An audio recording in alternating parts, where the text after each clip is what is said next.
welcome to Major League Gaming's Winter Championships. I'm Gandhi, joined by Walshy, and it is time to see FFA Round 1 start. Oh man, do you feel the butterflies there? I'm excited for it. Yeah. I mean, we only have 7 people in this first round, which may seem like an advantage, but then again, we have Toxic and Assault. You can assume that 2 of those top 4 spots are going to be taken up by those players. Absolutely. Now, some players like the full screen, others don't in these early rounds because then they don't really get to screen watch their teammates there. Do you think that's going to kind of hinder Preston Taylor's ability to do so? It works as an advantage and a disadvantage. An advantage if you are not very good at screen watching and you're a better shot on full screen. I agree, those advantage. Disadvantage is you can't see where a lot of the action is going on. One of the best parts about split screen rounds, especially early on in Halo 2, Halo 1, when I used to have to play these all the time, is you could always see where action's going on. You could see who's weak, where they're weak. You don't have to flip through all the death screens on your own. You can just watch that and see where all the action's happening. So we'll have to see if it plays to his advantage. We have Preston Taylor as the single screen, so I'm sure we'll flip through him at some point. But I want to get this started. Yeah, let's go ahead and jump with this. Thank you guys for waiting, but without further ado, it is Zealot free-for-all time. And we are going to be jumping on board with Toxic and Sticky, who are sharing the same screen.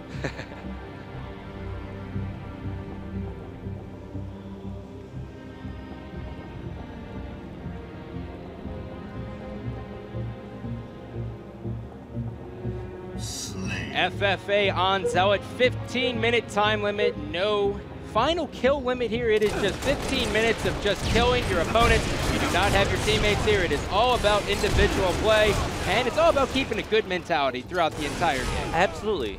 It's a very emotional game type for the reason you're going to have so many sprees where you finish off 2 or 3 one-shots in a row, and so many times where you get a guy one shot, he gets away or just gets finished right off the bat.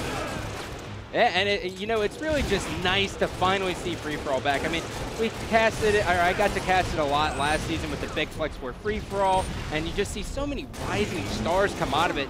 And I believe we have a winner. Imagine. We wanted to show that quick warm-up and how excited we can get for just the warm-up itself. Let me tell you, man, my feathers are ruffled at this point. I am just so happy there. But really, that was good. They got a 3-kill warm-up in there. They're feeling good. So now we will be loading the correct game type. And now it is time to see it as the clock has counted down. Dave, I forget what we were talking about, but nonetheless, let's go ahead and talk a little bit about Toxic here. You got to watch him at the LAN. He was doing a great job at free-for-all. Did he have like a set position he went to, or was he just ran around, outshot people? If you notice at the beginning of that last warm-up game, he did a very good job wall hugging around the bump at the front of red flag. He pretty much just let the guys come to him when he was weak. The other thing you have to notice is he's going to screen watch when he gets the opportunity. Right there, right off the bat, they fight against each other. And I don't think he had to really screen watch that situation since they were just, head on. But you'll notice a lot of times if Sticky's in a fight across the map, you'll notice Toxic will throw a nade towards that way. Try to get an angle across the map when there's weak people there. He takes every advantage you can, trying to find every weak person possible. You do not want to fight full shield people in this. Yeah, you're really just, you're pretty much just like a panther on a limb, just waiting for a little prey to walk underneath you. Exactly. If I had to describe it, that's how it'd be, Scott. Not at all, but thank you for agreeing with me. I appreciate it very much. Now, we do have radar on in this in case anyone is wondering what that is in the lower left hand. The dots will be bright red when they are on the same level as you, and they will be a little bit faded red when they are underneath you. Dave, you're known for watching your radar. Do you just kind of use it as kind of like a reminder that people are around you, or are you just really utilizing it to the full potential? I use it as another sense. I use it just as strong as my sight and hearing when I'm playing this. Many reasons. When I'm in a certain situation, I can just pay attention to the radar, and I've played it enough where you know where someone's going to be when they're on that radar, and you know when they actually can be a threat to you. So, for example, if you get unfortunate, you get a below the base spawn, that person's either, in many cases, going to go up front jump or go up the spiral. And if they go up spiral, you can just nade one-shot them if they just jump right up. And same with front jump. So a lot of times you can keep that person pinned down there. When you're at top, you're at such an advantage. You can shoot across the map, you can find weak people, and like I said, you can wait for that person to come towards you. And what I do a lot of times, and what you'll see a lot of these top players do, is if they'll have a guy below them that isn't coming up, they'll start shooting some random shots. And it'll get that person to come up, chase you, and give you that easy kill. Oh, that's fantastic. That's just awesome right there. You know, it's these little tricks that really help you and they make you excel as a better player in free-for-all.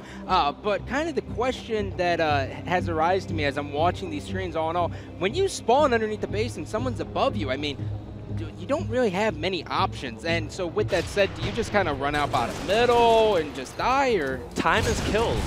And both you and that person are at disadvantage if you're not able to get in a fight. So sometimes you'll see different playstyles clash here. And every single person has a different playstyle in free-for-all. That's the beautiful part about it. Every single game is different. And so sometimes you'll see that person that's above the base, they're just like, you know what, screw it. I haven't found a good fight in a while. Let's just try to take this fight one-on-one. As you see right here, the guy, it says Sticky, or Creepy Trash. Creepy Trash. Yeah, come on. Creepy Trash and Gundown. So you saw Gundown there. He was just trying to get that fight at the very top of the spiral, and he had a rough start this game so far. So he is frustrated now, and he wants to find any fight that he can. Yeah, and one thing to note here is that there is no kill limit. As I said earlier, this is just all 15 minutes, so you're going to see players go on big swings. We're going to see multi-kills, as right there, Tzatziki was picking up a triple kill. I know it wasn't on the screen, but he's doing an excellent job. But you're going to see people go on big swings, and you're going to see him go through bad points of blows, and it's really all about just keeping your composure throughout the entire 15 minutes, and you can't get down on yourself. You have to have confidence in how you play. You have to have confidence in practice that you put in. And more so, you also have to be not afraid to switch it up if things are not working. So if you've been playing passive the whole first half of this game and it hasn't been working well, you can't be afraid to start charging and change something up.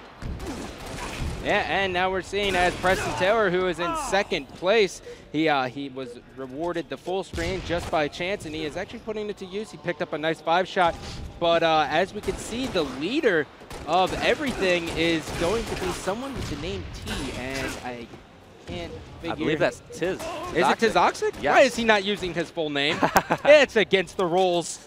Unbelievable. But so we thought we had some newcomer, and this is like, nope. Yeah, it's just Tzatziki, but he is leading the free-for-all as we expected. By 7 kills. Yeah, Assault's kind of in 5th place. Now, should he start worrying? When do you start worrying about what position you're in? The final 5 minutes? You have to keep realistic mindset throughout the entire game. Everyone obviously is gunning for first, but you got to keep the mindset like, all right, every place matters. You got to have confidence that your strategy is going to work, so you want to just go around and get as many kills as you can. Sometimes somebody's even better to not look at the kill mark being like, wow, I'm down by 8. I have to make something amazing happen.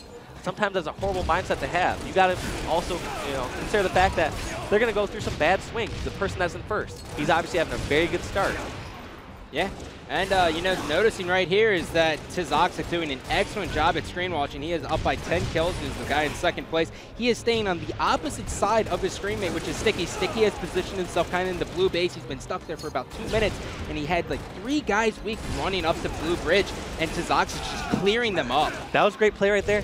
Tzatziki knows the spawns. He knows there's that bottom gold spawn. He has not seen action on either side of the landing from him or across the map. So he figures, guess what? I'm going to sit back here, top gold, wait for a guy to port through, Preston spawn down there, port it through, and he was able to get that trade. I'm sure there's many situations that he might be able to get that back snack, but he's backing up enough to allow that bottom gold spawn. Oh, so you can block the bottom gold spawn from top gold? I am not entirely sure about that, but it seemed like he was standing so far back, he was obviously baiting the portal, so that might be it. He must know more about the spawns on this than I do. Yeah, well, he's definitely played it a lot, and he is a top-tier player, so you have to give him extreme amounts of credit. Even if he doesn't mean to do it on purpose, he probably did. He absolutely did, and that's something that I'm learning from him right at this moment. It seems like you cannot just sit right on top of that portal without having them spawn below you. Yeah, and that seems to be a good spot. But the problem with top gold is that it's just so highly trafficking. You have people just converging on that from both bases, from top middle, because that grenade launcher is coming up every minute. And as you said, I haven't really seen it get put to use so far. It's a curse and a blessing. You cannot expect to hold top gold similar like midship. You're able to hold pink 2, pink 3 for sprees, going 5, 10 kill sprees. This is nowhere near the same. And so you want that action. You can't be disappointed that you can get shot from both sides. You would rather be in the fights rather than getting these bottom base spawns. Gotcha. So really just charge around and hope to God that people are weak around you. That's the best thing you can do. So taking a look at the gameplay here, we see as Tzatziki is still up by 8 kills, and in second place, Assault now has climbed his way back into this. And you see how Creepy Trash is fighting this cross-map battle with Assault. These are not the fights you want to get in. he has one shot on him right now from that fight from Assault, and he dies because he's down one shot in that battle. You have to get battles that you can finish or fight people that are weak. Gotcha. So pretty much, so basically, Dave, what you're saying as advice is get rid of all long cross-map shooting. Just stick to what you can win. Get to the kills that you can finish. There's nothing wrong with cross-mapping someone who's weak, even if they have a couple shots in them. With no bloom, you can burst 3 shots across the map, get them down really fast, and get that kill. Whereas if they're a full shield person that just spawned all the way across the map, you'd be an idiot to fight that. Yeah. You're not going to get that finish unless that other person challenges. And they're not going to challenge unless you're down in the fight or unless they're stupid. So Preston Taylor throwing in some shots across the map. He is going to be moving up to blue, landing, nading top gold. He has made one guy weak, and will he be rewarded one of these kills? No, he is going to take the, oh yes he will. So Ice Killer did not fall down, he stayed top middle, and that's one of those situations that you were talking about where just make yourself hard to kill. Yes, absolutely. And Preston there, a little hesitant with his moves, got a little bit caught on the wall. You have to be, you have to have confidence in your moves. Know where you're going to go, what you're going to do. You want to know, all right, after I get this kill, am I looking for the next dot? Am I just going to crouch and wait for shields? I'm personally a person that looks for action right away. Shields take so long to come back a lot of times, and if you're in such an exposed position such as gold, it's going to be very rare that you can get shields back. So you almost want to look and see if there's a fight going on near you that you can hopefully get the finish on or possibly that double kill. Malta Zoxic is still in the lead here, but Preston has moved into second place. Actually, let me rephrase that. Creepy Trash is now in second place, and we got a little bit of a tie going on here. So everyone pretty much fighting for that third and fourth place finish here, and 2 guys are tied at 5th place. This may actually be a nail-biter. We're into 6 minutes and 30 seconds left, so it's about that time where people start getting into that get antsy feeling. Yes, I mean, a little past the halfway mark. You already see some leads established, some deficits established. Tizoxic's in a clear lead with 6 kills. Assault, he is in 3rd. He does not have any sort of commanding lead. And that's one of the things that I feel like a lot of pros went into this, overestimating their ability. There's like, all right, I can just make it the full screen round and I'm going to be money.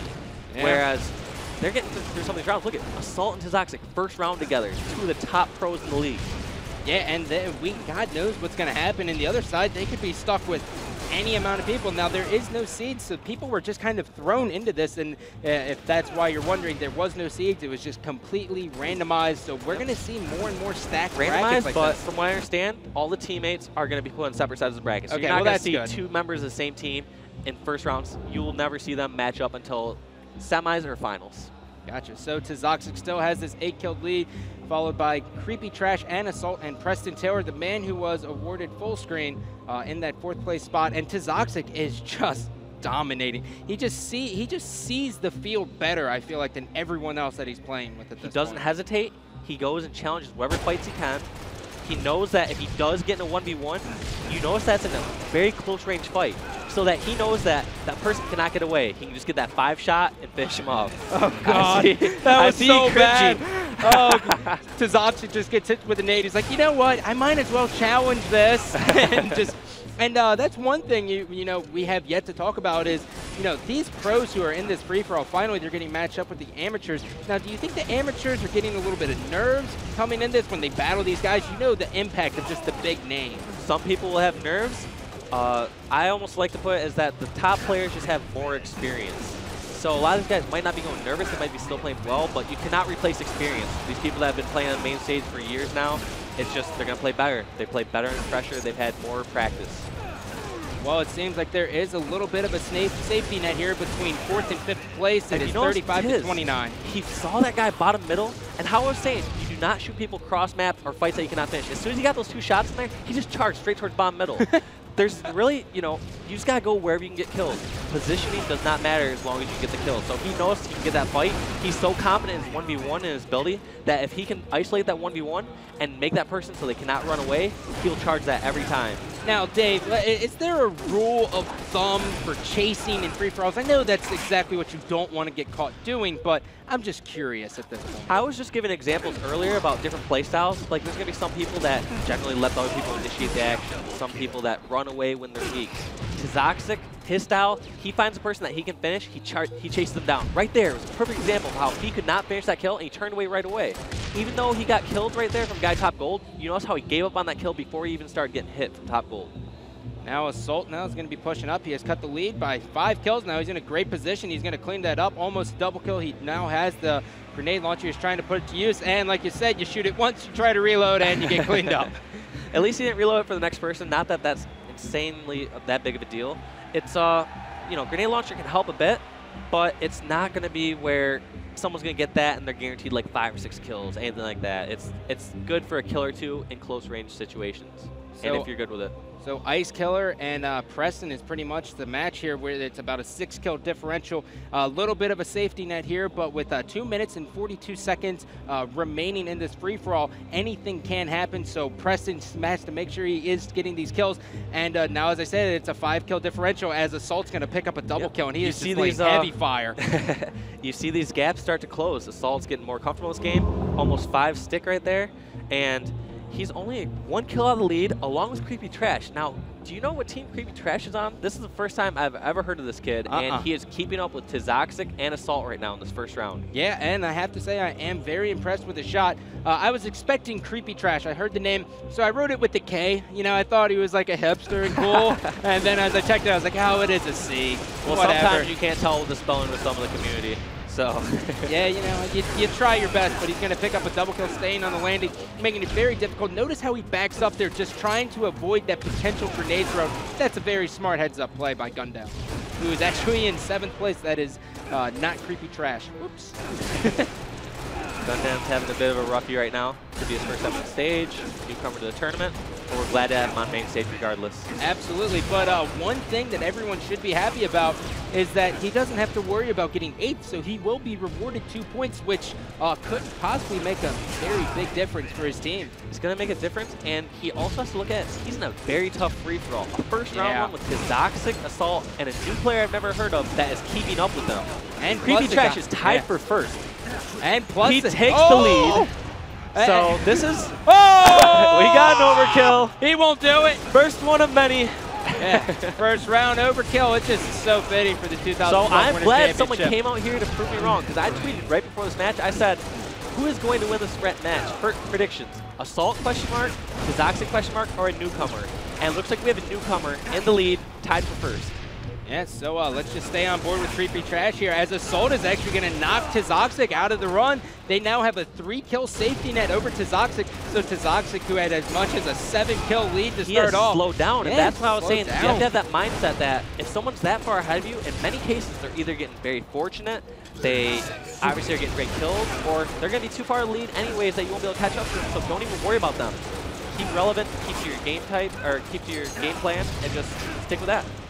Creepy Trash picking up a kill on Assault. That's something that you have to talk about here, as he's going to pick up the double kill. You have to start looking for that guy who's in 2nd and 3rd, and we'll talk about that once this free-for-all is over, as we just see Gundown just charging bottom middle. But the story here is Creepy Trash. There's 2 guys in front of him, and he will not get the kill on Assault. And us being in Columbus, Ohio, near Ohio State University, you're bound to see a lot of Creepy Trash around this area. Me being a Michigander myself. Michigander? Yes. The great state of Michigan. Every time I visit this place, it makes me more happy to be from where I'm from. So. Well, you know, I'm from Virginia, so I can't relate. But nonetheless, taking a look at the stats here, Assault was able to kind of bounce back here. He was around 4th or 5th throughout the beginning of the FFA. In the last 5 minutes, he really turned it on, giving him 57 kills, doing an excellent job. And now it is time to take a look at the NOS performance of the free-for-all.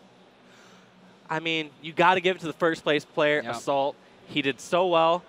Creepy Trash, I would love to give it to him. He fell off right at the very end.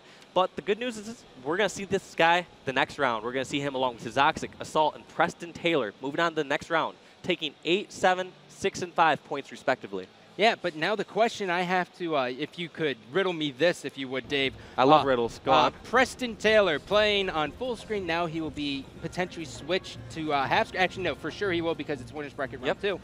He will be now switched to half screen. Do you think that's going to alter him or hinder him? It definitely is going to hurt him, in my opinion. He got to play this first round on full screen, so he might be more used to playing full screen now. His shot might be warmed up to that.